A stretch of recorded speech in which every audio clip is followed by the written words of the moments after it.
Hi YouTube, it's Alan Sagano. I'm the president of ADS Consulting Group, and today's tip is about simple things you can do. Well, some of them are simple, some of them are maybe not so much, to secure your kids' computers while they school from home, work, and you work from home, blah, blah, blah. One is don't use your kid's computer to work on work stuff. That's just not a good idea, right? In fact, you should have a dedicated computer for your work stuff, and your kids should be your kids stuff, and that's it.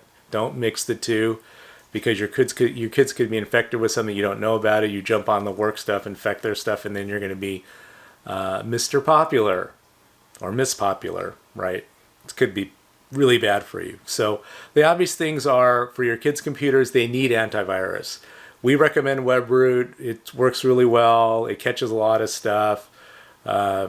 It's not terribly expensive. It's about $30 a year for a computer to protect it with WebRoot.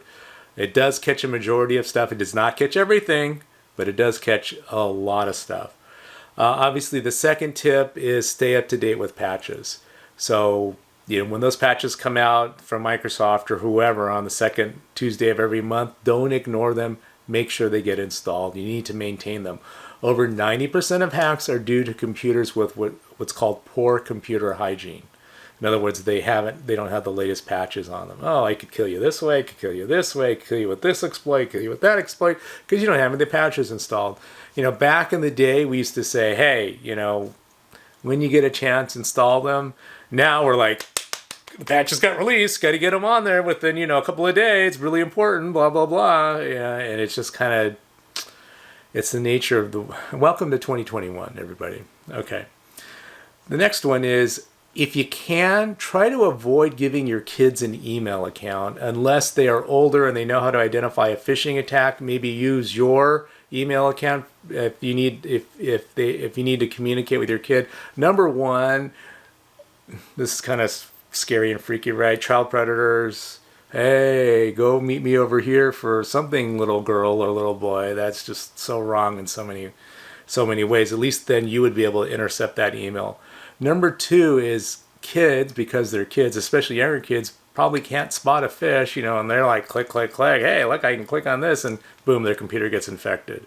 So, unless they're responsible enough to identify that, I would recommend that you don't give your kid an email account until they're, at least like a teenager, or some kid that's more mature that can understand, the dangers of that. And even then, some teenagers don't.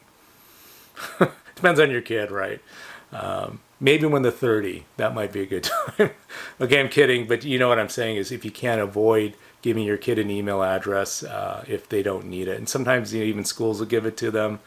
And then they get spam, they click on, and then it gets infected, blah, blah, blah. So that's where that's coming from. Obviously, don't install any unknown software. Make sure that it's vetted. Don't install any software from, an email link.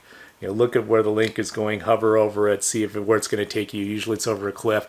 It's better yet, go straight to the software vendor and make sure it's legit and then download it there. Kids just, they don't know, and just click and, oh, look, I infected my laptop / iPad / phone / whatever. So also, if you can afford it, it's not a terrible idea to get a baby firewall. SonicWall has some lower end firewalls that are appropriate for home use that, they're maybe anywhere from $300 to $800 depending on what speed you get, which is, it's not free, but look, would you spend $300 to protect your kids online? I hope that you would. Or maybe you're like me, you don't care about your kids. Let them drive off a cliff. Okay, I'm kidding, but you know where I'm going with this here.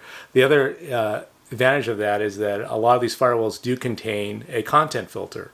Or if you don't use the content filter, so in other words, you can categorically block like, no porn, no gambling, no alcohol, no drugs, no blah, blah, blah.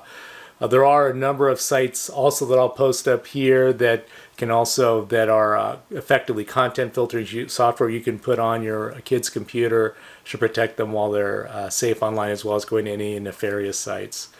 Those are the simple things that you can do to protect your kids. If you have a firewall, if you do spring for a firewall, we also recommend that you stick your kids on a dedicated network so that in case they do get infected, they don't infect everything else in your network, like your home work laptop and the Ring camera and your refrigerator and your blah blah blah yada yada yada. So that way, at least you can control the damage and contain it by using a segmented VLAN to keep your kids just on that. Just let them do their Zoom calls.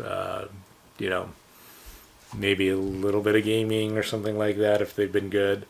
But yeah, those are some of the simple things you can do to protect your kids' computers while they're at home. And today, even with people going back, maybe part-time, they're still probably going to be hybrid for a while, at least till the end of this year, it looks like. So these are good things to do. And that being said, maybe this is the impetus for doing it, but all these things that I recommend, they're just good to do, period. Not just for your kids, but for anything that's on your home network, right?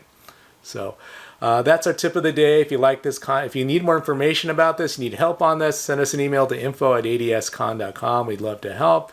If you like this content, please boink, hit that subscribe button, boink, hit the like button. It does help out our channel. Thanks a lot for listening. Stay safe out there, especially make sure your kids are staying safe. Get vaccinated. We're going to get through this COVID thing, kick its butt so it stops kicking ours, right? Thanks a lot for listening, and we'll talk to you soon.